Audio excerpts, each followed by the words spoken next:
Champions লিগের ইতিহাসে প্রথমবারের মতো একই দিনে মাঠে গড়িয়েছে 18টি ম্যাচ।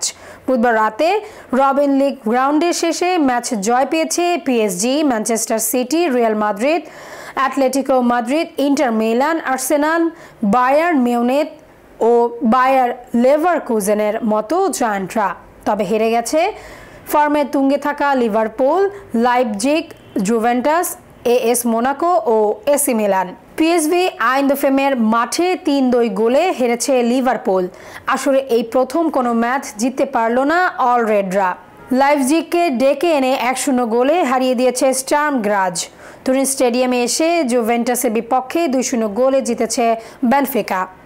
ডায়নামো জাগরেবের মাঠে গিয়ে 1-0 গোলে হেরেছে 7 বারের চ্যাম্পিয়ন এসি মিলান। বার্সেলোনা ও আটলান্টার রোমাঞ্চকর ম্যাচটা 2-2 গোলে অমীমাংসিত থেকে গেছে। বার্সার অবশ্য শীর্ষে ওঠার সুযোগ ছিল, টানা 6 জয়ের পর থামল তারা।